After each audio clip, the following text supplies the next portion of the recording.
Welcome to episode 1, Cutting Through the Hype, Fitness or Fiction. I'm here with Curtis Howden. We are talking about fitness. Curtis is interviewing me today.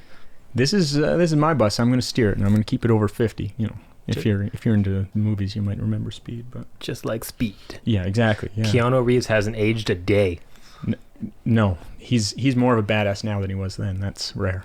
So, well, today I get to steer the bus. The episode title is "The Legend of Eric.Berge," a name that I chose, and he's less than happy with. So, really what we're doing today is being like, okay, I'm getting into a podcast. Who am I talking to? So we get to know the real Eric.Berge. Mm-hmm. Who is Eric.Berge anyway? And just so you guys know, it's never fun to get grilled on who you are and what you're about. I haven't prepared for this because I wanted it to be organic. And for those of you who don't know, Curtis has been my mentor and my coach. So it makes it even worse getting grilled by somebody that you look up to. So it's going to be weird when I have to grill you. It's going to feel... excellent. You're going to love it. You're going to dig it. Yeah. Maybe. I'm going to do real mean stuff. I'll be like, no, not your personality traits. I mean, who are you? Yeah. That's an anger management reference. Yeah. Okay, so, man, the easiest place to start with this, if people are tuning in and listening to what we have to say, my biggest thing is, well, who the hell are you to be talking anyway? And I think that you have a really pertinent history to talk about. So in steering this whole bus, instead of going off a cliff, we're actually going to go to the entry of the bus. We're taking it backwards? Yeah, we're taking it back in time. So the first thing that we're going to talk about is, okay, as a kid, what did exercise mean to you? What place did it hold for you? Let's talk about that. Just overall, exercise was honestly where I was happiest. Like when I was in school, gym class was number 1. Aside from gym class, recess was number 2. But recess was number 2 because I was a monkey, like on the playground, just going nuts on the monkey bars, playing games like Boys Chase Girls. There's a friend of mine named Lisette who wants to challenge me to a race now because I've mentioned this on my other podcast because she thinks she's faster than me. And we're going to prove her wrong one of these days, but... he's coming for you, Lisette. Watch out. Yeah, she knows. And then obviously I was in martial arts for a long time, so I did Shotokan martial arts, and I really enjoyed that. But that's kind of the extent of what it meant to me as a kid. It was like exercise was play. And I often tell my clients and people nowadays that adults have lost the ability to play. So what did play mean to you? Like you're saying, okay, it was something that was valuable to me, which is awesome. But explain the value. Like, how did it make you feel? What place was play for you? How did it... It was like, for me, I was never a very creative person with like drawing or things like that. Like I didn't have artistic ability, but creativity came from me just like creating games. If we're at the playground, like obstacle courses and things like that. Even, you know, like we've been swimming together and it's like, okay, let's stop swimming. We're going to dive, but we're going to do a diving competition. And if you lose, you have to do push-ups, and it's like, it's playful. Like creating games, it was always just creating games in different ways to make just like playing and moving fun. So would you say it's accurate to say it's an outlet for you in some way, shape, or form? Yeah, I would say so. What does it buy you out of? What's an outlet from? Digging in deep. Real deep, like. As a kid, I think it was just an outlet for boredom, I guess. Like just like playing was, that's what you did because you didn't want to be bored. As I got older, it started being more of an outlet for things like stress and other things like that. Probably once I hit like my 20s, it started becoming a little bit different. It was still play, but like there was also purpose behind it for like my mental health and stability. Yeah, for me, a lot of times when I talk about exercise with people, it's really interesting because I find that this concept of outlet, it's really important to have something where you actually do have control of it. You actually have control over how you're feeling, what you're doing, and the rest of the world isn't always that way. So I think that's something that a lot of people need to get back to. It's not a punishment. It's not that. I think that's an important thing. Yeah, just that aspect of play again, right? Like we obviously have different viewpoints on exercise and fitness, although you influence my viewpoint quite a bit. I think like, you know, when people are like, oh, I need to stretch more, I need to be more flexible. Like for me, like sitting in front of the TV at night or in the morning while I'm eating breakfast in a pancake stretch or 90-90 or like moving around, like it's not just in the lazy boy slouch, like curled up funny, right? Like it's constantly like moving around in these different kind of positions. Like if I'm in vacation, I'm the only guy doing like side lunges or Cossack squats while I'm waiting for the reservation, like waiting for the table to open up, while everyone else is kind of just buried in like face in their phone kind of thing. Because you're a complete psycho. Yeah, I'm the weird one. I'm the weird one doing handstand walks down Costco, and people are like, what the hell's that guy doing? That is a little weird, to be fair. I'm weird. Yeah, I don't want to be normal if that's super weird. So anyways, so we have kind of where exercise started for you. Sounds like it was an outlet. Is that kind of accurate? Yeah. Outlet, a place to be creative. That's exciting. So that's where it started at. You said it started to morph. So can you run me through how did exercise change for you as its place in your life as you got older?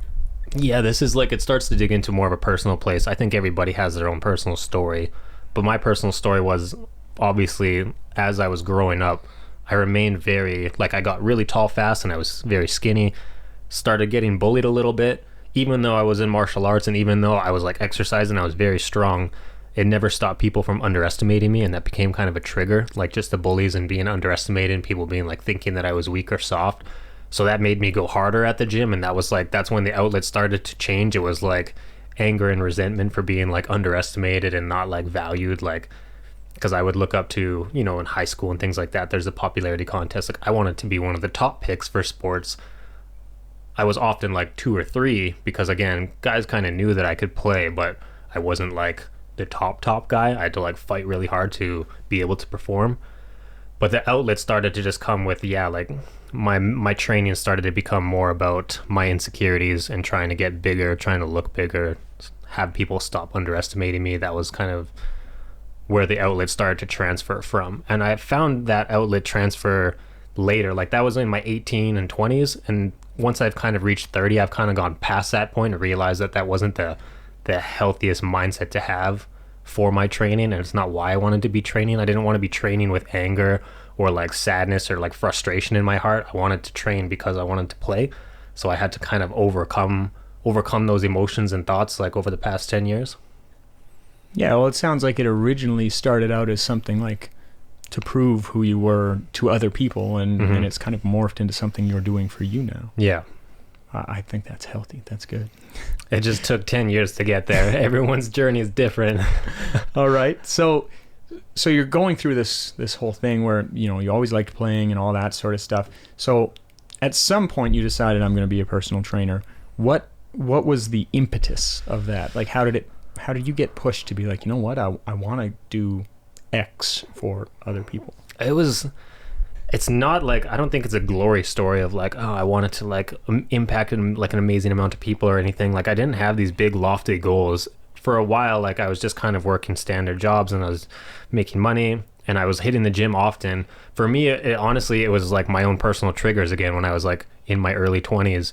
The trigger of me like being in the gym and seeing all the trainers and being like, man, all these people look like superheroes. They have superhero confidence. They're loud and outgoing and rambunctious and they're in great shape. People look up to them for guidance. Man, I don't think I could be that person. And that burned in me, like that mental chatter. As soon as I told myself I couldn't do it, it burned in me, and I like it irritated me so much to the point where I'm like, And then I started looking into certification, and like I had to almost prove myself wrong because I was the one underestimating myself. Well, that fits with that transformation though. Like it was outward focused, and then all of a sudden it became inward. Yeah. And, well, I can't do this, I can't do that, so you had to prove yourself wrong. That's cool. Yeah, and it was weird. I've mentioned this on a social media post that I posted, but when I applied for the job, I like got certified, and the certification didn't teach you much. Like there was pretty bare bones. And when I had the interview with the manager, he started asking me simple questions that I would think are simple now, like what are the muscles of the thigh? What is hypertrophy? He's like, what's hypertrophy? And I'm like, what? I had no idea what even hypertrophy was. And then he was like, give me a posterior chain like core exercise. And I'm like, well, I know what core exercises are, but like posterior chain's back. So I was kind of like, lower back? Question mark? Like asking him, like, is it lower back? Lower back? Hello?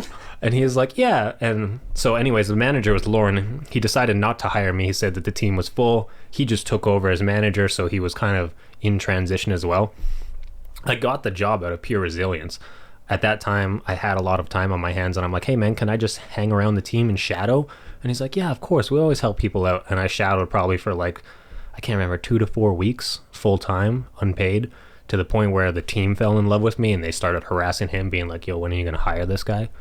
So I just got in just by brute force, pretty much. And that story's really funny to me because I hired Lauren. I interviewed him at Edgemont, and I was like, we don't have room here. Yeah, and you kicked him to Sunridge. Yeah. Not kicked. It was a positive thing. We have room. We need you. It was positive. But it's funny, the trickle down. That's cool. So you hung out for a while around the gym. You're like, I can't do this. And you're like, I can. And then you get there, and you run into this roadblock where he's like, yeah, no. But you basically, through resilience, proved like I should be here based on who I am, not even what I know yet, but who I am and what I'm going to know, which is a cool story. I like that. So then you get hired as a trainer. Tell me what happened after that. So after I got hired, again, because of the way I felt about myself, confidence was still at an all-time low. I got in by like brute force. Even through the interview process, that pushed my confidence down even more so because I couldn't answer any of the questions. He hired me to the team, and I felt like the greenest person. At that time, one of the other clubs closed down, and an influx of trainers all came to that club as well, one of the clubs downtown. So we got even more trainers who were more experienced, and I felt like the greenest guy on the team, and I'm like, oh man, my confidence was like just bare bones low. So I struggled pretty hard for the first year, maybe year and a half. I was not doing well, and the manager, Lauren, took me out, and he took me out for coffee and just said, like, man, like we're really struggling here. Like, what's the issue? And he kind of knew it was confidence with me as well. And I was like, man, I just have a hard time seeing value in like this strength inside myself. And he's like, well, you got it, man. Like, he's like, you got the discipline, you got the work ethic, you're personable. Like, there's no reason. The only limiting factor is you. He's like, from now on, you're my trainer. I'm going to let you train me. And I didn't train him that often, but I trained him like once a week, once every 2 weeks. But he started bragging about me to everybody in the gym. He was very friendly and outgoing guy, like very loud guy. So loud in a good way. Love you, Lauren. And he just started telling everybody, like, that's my trainer over there. Look, that's my trainer. And my confidence kind of just like slowly built up. Like I felt like, well, I'm training the boss. Like that makes me feel good. Pump those tires. Yeah, that's just good. pump the tires up a little bit. And so yeah, that was like the first 2 years, I guess. And then once I kind of got that internal confidence, business just started slowly picking up for me, I guess. Yeah, you got to be confident in what you present to people because they can't be confident if you can't be confident in you. Yeah. That's a challenging thing to say. Yeah. Tongue twister. Yeah.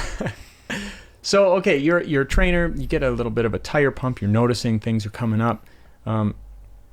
As a trainer, before we step on to the next thing, what was the best part of that time? Like, as your confidence got up and you got it up to the highest level that you did as a trainer at that time, what was the best part of that?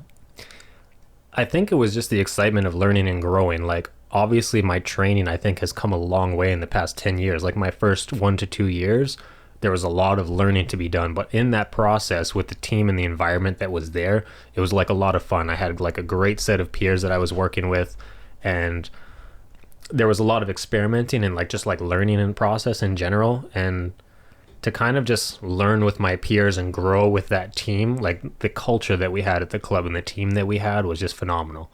So I think just like the whole experience between like my confidence being higher, me being busy, it wasn't necessarily like, oh, I was making so much money. It was more of just like success to me was my people were happy and they were winning. I was busy and I was having a lot of fun. The team was awesome. So just like everything in that environment was just like, those are like the glory days to me, if you will. Right. There was more glory days down the road, but that was definitely a section of glory days. Nice. So it's pretty rare that you talk to somebody and you're like, tell me what was good about that time. They're like, I made the most money in that time. So that's good. I think that's probably good for people to know that people winning around you is what builds you up. And that's good.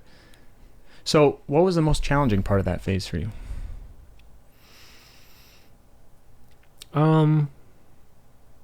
I think like in those first 2 years, obviously the struggle was very hard. But like once I was past the struggle, I think it was just learning how to be a young adult, just not even just the job itself, but just balancing that job, balancing like where, like when you're 22 years old and you're trying to establish like, what's my career? Again, I jumped into this not thinking like, I'm going to do this forever and it's going to be a career and I'm going to buy a house and I'm going to actually be able to have a functioning life off of this job. Like when I left doing telecommunications in the oil field with my dad, and I was like mentoring with my dad and doing stuff with dad, and like that's kind of where I was like, man, this is where I'm gonna go, like computer IT work and stuff like that. And then when I flipped it and went to training, like family, other people, everyone was kind of like, oh, this is just a phase, we'll see how long it lasts, and then he's gonna go and get a real job like a big boy. And it just never happened. Yeah, we do hear the big boy job thing often. That we'll talk about that one day. That'll be good. So I think the struggle though was just like, just being early 20s and just not knowing, like it was a hell of a lot of fun once it was like cruising. I don't have a lot of bad things to say about it aside from just trying to like I had more life stressors than job stressors at that time. Well, and the phase in your life that you were at when you're learning how to adult, that's a stressful time for sure. So yeah. Okay, so we go past being a personal trainer. We have some wins, we have some challenges, and mainly that's adulting for you, which is cool. Then we start getting into this phase where I know that you applied to be the manager. I was there for that phase as well, so that was interesting. What kind of prompted you to go into that realm, and what was your experience like in seeing the industry from that side? Yeah, what prompted me to go into the management side, I think I just like, I loved the culture and the atmosphere of that team so much that we had some manager turnover from Lauren to the next guy who was Sean. They weren't really enjoying the role. And I can't speak to as to why they weren't enjoying the role. I can make some assumptions, but they weren't enjoying the role. So like these guys lasted less than a year, maybe a year and a bit. And I was like, ooh, like that's not great turnover for that role. But like the way the club felt like it was kind of in a shift, like on who's going to take over. And again, my confidence was still shaky. I'm like, I don't know if I can do this. But the manager at the time was Sean. And I really liked Sean. I thought he was a good guy. And I thought he was a good boss. He had a lot of charisma. So I'm like, man, Sean's got a lot of charisma. I think with my organization and things like that we can really complement each other nicely. So I jumped into that role. And I had to go up against trainers who had more certification than I did, who were more successful, selling more. Like the trainers that I beat on that role, I think, again, I just beat them by brute force. And like if they listen to this podcast, it's not like, oh, like I'm better than you. It was just like, I think I just wanted it more flat out. And that's what made me like get the position. If they wanted it more, I think they could have beat me easy because they played a game. I don't think you weren't around for that because you were just purely FM at Edgemont. So you weren't the regional director at this time, but they played a game. They basically said like, okay, the applicants, say there was 3. It was like, you get a mini team, you get a mini team, and you get a mini team. Organize your team, and basically you're a mini manager. And I just like committed way more time to doing that than the other guys did. And I think that's what made me win and get that position. When I transitioned into manager though, it was fast. I was like assistant manager for a short time, and then all of a sudden manager position opened up, and that wasn't in my plan or the cards. I felt like I was a people's coach.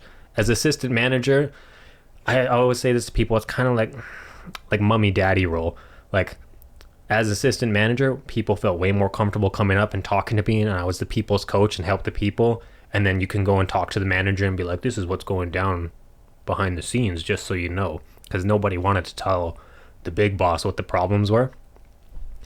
So yeah, I really liked assistant manager when I was doing that, and I was the people's coach. But then all of a sudden, Sean decided that he wasn't happy anymore. So the big boy position opened up, and I'm like, well, I guess I have to. Like, I guess I should try. And again, I wanted to maintain the culture of that. And I managed the team for 5 years, and I think I don't have any regrets. And I like the culture that I built. I loved everybody that I hired, everyone that I worked with. Like, I wouldn't hire them if I didn't like them. But like, I think the culture there and the community there was very high level, and that's like probably what I was most proud of. Hard to retain all those people, nature of the business, but everyone I hired I think was a rock star. Wow, that's cool when you have people that you're hiring that you believe in them and you're trying to protect a culture. And coming from the realm of I'm the person that's kind of a go-between to make sure that everyone's taken care of. That it's a place that's near and dear to my heart, because for me I see people as the first focus. So that's good to hear. I guess too, sorry to interrupt or just jump in. That's good.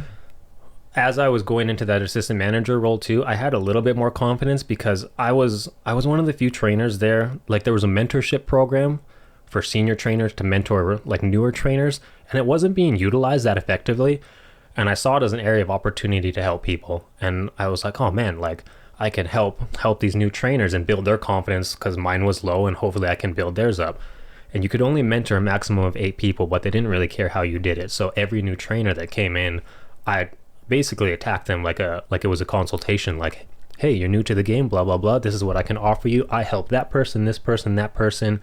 By the time I applied for the assistant manager role, I was already mentoring 8 people, which was the maximum that I could. So when they're like, well, why should we give you assistant manager? I'm like, because I'm already doing the job. Like, it's already me. That's the strongest position to come from. Owning a job before you get it is a huge strategy. Like that works out really well, because you can say, well, here's the facts, instead of, well, I'm going to do this. Yeah. It's like, here's what I've done. This is why. Yeah. So that's awesome. So best part of that phase. Let's get through that. Best part of being a manager and seeing the industry from that side. The best part 100% was just spending time with the trainers and helping them. Whether I was qualified to or not, I truly loved sitting down with them individually once a month for a coffee and discussing like their business, but also their personal, but also their athletic life. That's something that you taught me, like, to take the trainers through, is like goal setting them for their business, for their personal life, and for their athletic life, because they all eventually went hand in hand. And I felt like that at that time. I can't speak 100% for other clubs, but I felt like that was a better approach to actually care about the people, rather than just being their business manager and just being like, how many clients are you going to get? What are you going to sell? How much money? Da, da, da, da, da. So when you link in their personal life, you can link their business into their personal life. Well, you want this in your personal life. Your business needs to reflect X, Y, and Z in order to unlock those. And then let's talk about being a manager, hopefully coming from a position of like trying to help them, just like keeping them on track with their goals if they weren't with a coach or a trainer as well, and just establishing the value. That was 100% my favorite part, is just spending time with the trainers, and I think just mentoring them and helping them. Yeah, mentorship is a very rewarding piece, and when you can see the whole person thriving, that's always exciting. Even for me, when I've had people leave, when I know that they're going to a better place based on what they've accomplished, it feels really good. So I can see how that would be. So what was the most challenging portion of that? I'm going to stay positive on this, but what was the most challenging part for you? Staying positive on the most challenging part. So some most challenging parts was like, I hated dealing with it when I lose a team member. I hated like losing a trainer, whether it's just because like they were struggling and I wasn't able to help lift them up, and we reached a point where we were just spinning our tires. And like, you know, some trainers, even though I said like everyone was rock stars and I loved everybody, that doesn't mean that the business, at least the business of that, was working for them, and whatever I was doing wasn't enough to help them thrive either. So when I would lose trainers because we just weren't able to see eye to eye or have the same business practices, kind of sucked when I would lose people. And I hate having to do damage control and contact their clients and try to do all the damage control type stuff. I really dislike that. The true business side of it, though, was near like the end there. I felt that things started to get very micromanagey, very squeezing blood from a stone, if you will.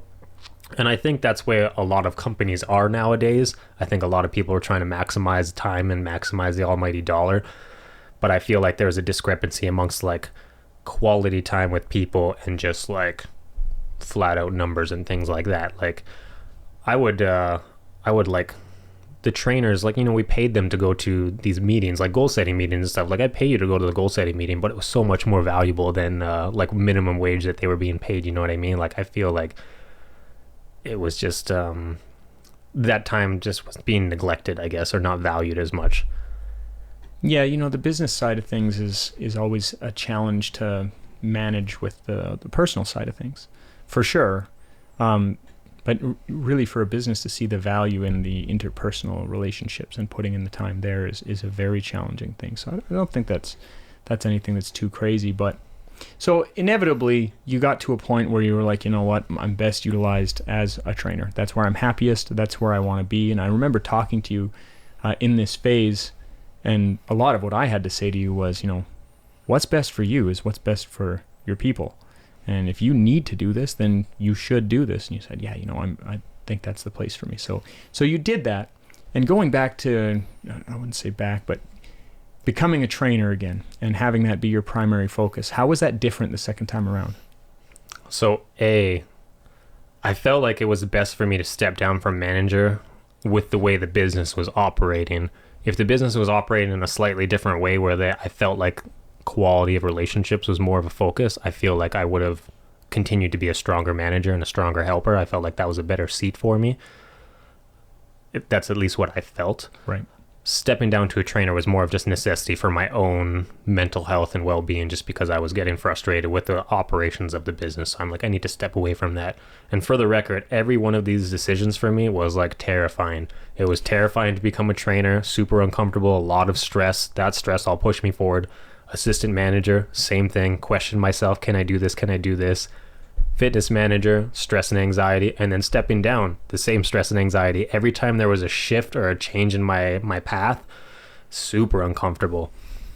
And so yeah, like stepping back into the trainer role round 2, it was definitely easier because my confidence was higher. Although there was still that like little second guessing myself in the pit of my stomach, there was still just like much more confidence in general. So the ability, like year 1 of me being a trainer, if you were like, go talk to that guy and see how he's doing, just talk to him, I'm like, I would freeze up entirely.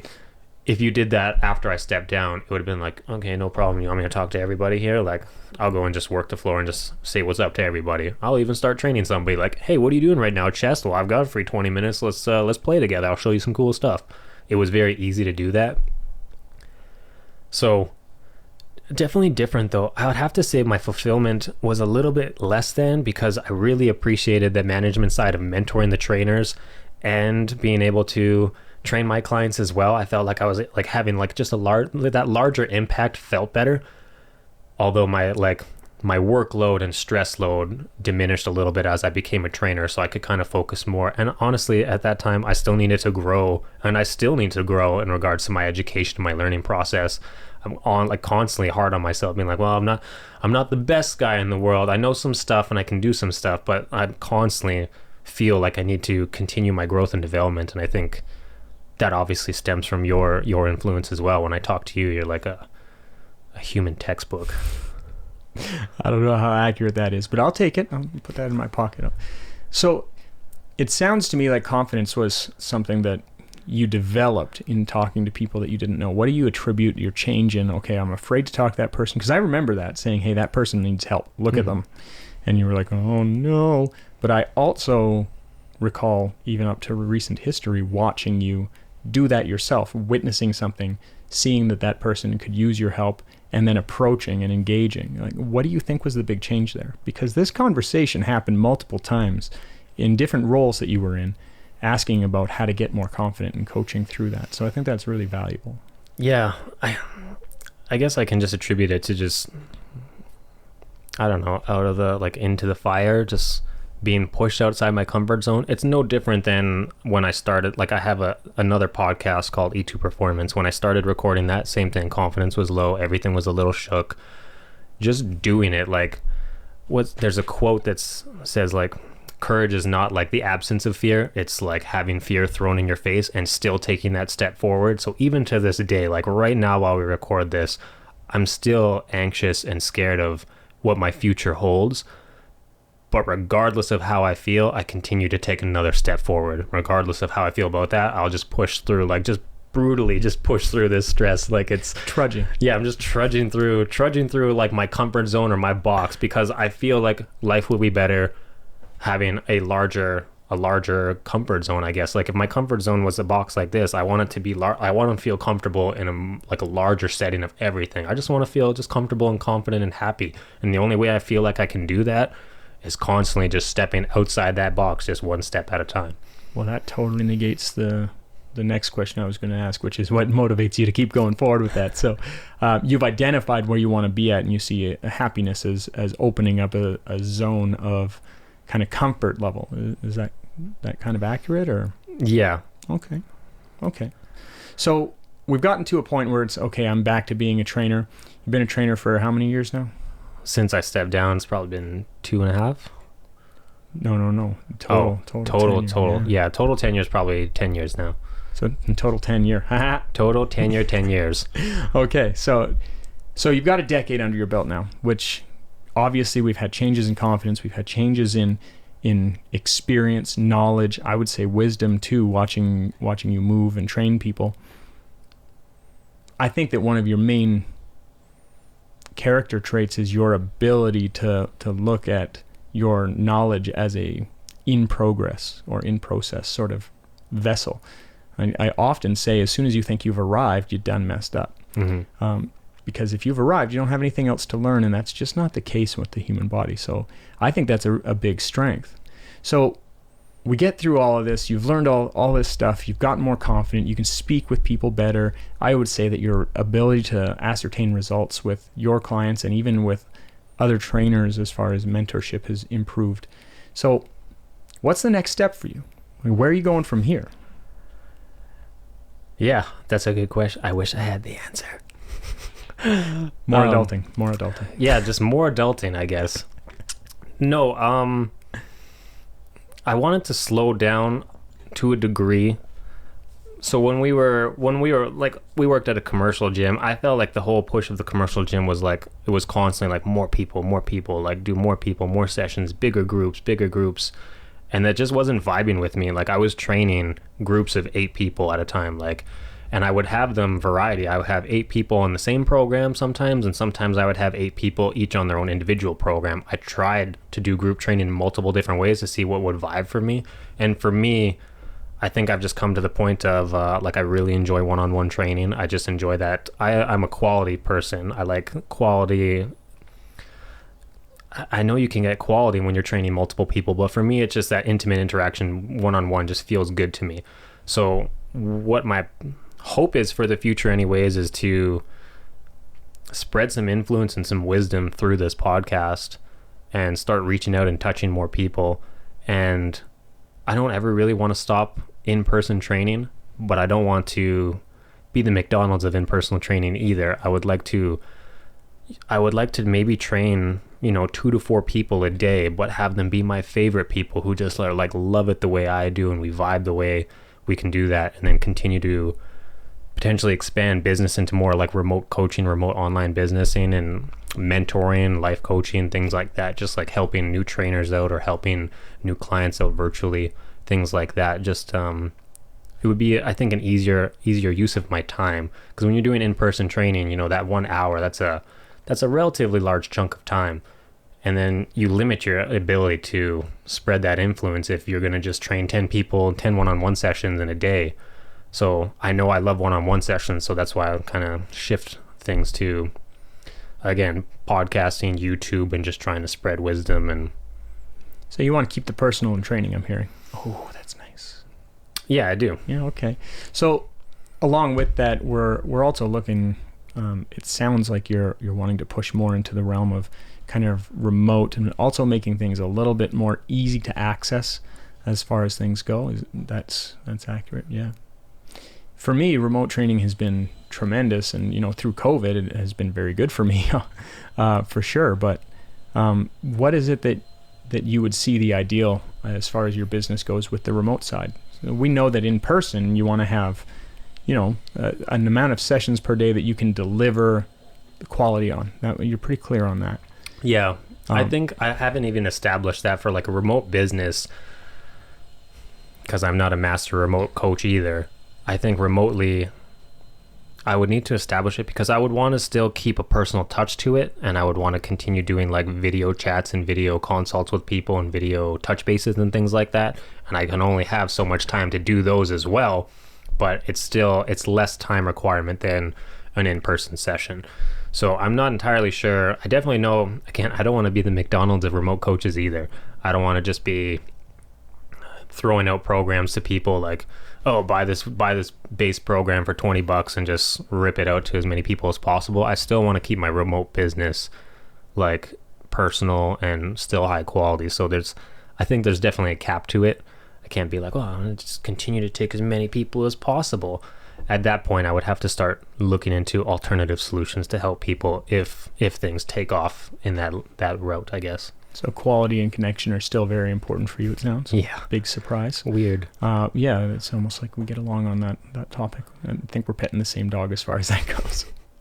All right. So we've kind of covered exactly what that looks like. If we get any questions from our viewers, we can obviously get it later on. But the last question before I let you off of the hot seat, is he getting hot yet?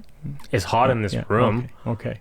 So before I let you off of there, what is your goal with this podcast? What are you trying to get across for people? What do you want to be?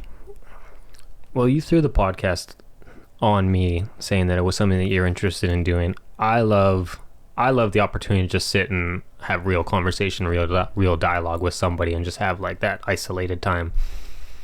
But for me, I think, you've worded it in multiple ways, and when we brainstorm through this podcast, I just think there's a lot of misinformation in the fitness industry, and we said that in the intro or the teaser trailer, where there's just a lot of misinformation, there's a lot of hype, a lot of fad dieting, and there's just there's too much information out there, and there's no filter through the BS. So people get caught like, oh, are your knees supposed to pass your toes? Or what do you think of this fat burning supplement? Like, I hate going to supplement companies because people are like, well, what do you think of this thermogenic? What do you think of this fat burner? What do you think of the protein shake? What do you think of this? Like, or as a trainer, I'm not even a super big fan of like transformation programs, because I think the way they're marketed anyways online by fitness influencers is everybody has a transformation, but then it falls apart afterwards. And to me, that's the exact opposite of what you would want to accomplish. A true transformation, I would need to define it as a different word, but a true transformation would be like you were able to see maybe the same result, but like keep it afterwards, not just let it fall apart. So it should be more lifestyle focused, not like I need to lose 20 pounds right now. It should be more of like, I want to weigh 160 for the rest of my life and just feel good forever. Yeah, well, when we talked about the whole cutting through the hype thing, I think that building a more discerning consumer is what I'm hearing from you. We want to get people to the point where they can actually ask meaningful questions and seek answers that make sense, instead of, hey, here's 5 exercises that are good for your back. And I'm like, says who? Yeah. You've never met my back. Don't tell me about my back. You don't know me. Yeah. So, there's a lot out there. And a lot of it, this industry, this is just another issue to me again, though. A lot of it's just based off of sex appeal. Like, if I did a nice, great cycle of steroids and I just looked super, super jacked, but my back was blown out and injured, because I was at that point when you first met me. When you first met me, I was at my most shredded. And I still weighed about 170, 180, but just shredded to the teeth. But my back was blown out, and people were like, wow, you look so jacked. And I used to ask people, like, what would you rather have? Would you rather have your dream body and a broken back, or would you rather have an average body and be pain-free? A lot of people said they'd rather be broken with the beautiful body, and I'm like, I don't know. Yeah, they haven't lived it yet. Yeah. We both have a history with back stuff, so I can't believe you didn't mention your back at all. I still have that pair of shoes that you got me after we fixed it. I don't wear them that much because I love them. It tells me a story of a win. Yeah. So, but we'll get into that in another podcast. I'm going to say, for everybody involved, thanks for your honesty. This is something that I think it's really important, if you're going to listen to what somebody has to say, understanding where they're coming from. Because if we're talking about building a more discerning consumer, we want to say, listen, here's what honesty looks like. Here's where I'm coming from. This is my perspective. I have my biases, I do, and I'm going to try to give them voice, but here it's on the table. I think that honesty is something that's very huge, and I very much appreciate you letting me put you on the hot seat. I'm certain they do too. Cool. Well, it was fun. You're next. I look forward to it. Cool. Well, if you guys like that episode, make sure you subscribe, and Curtis is getting grilled next week.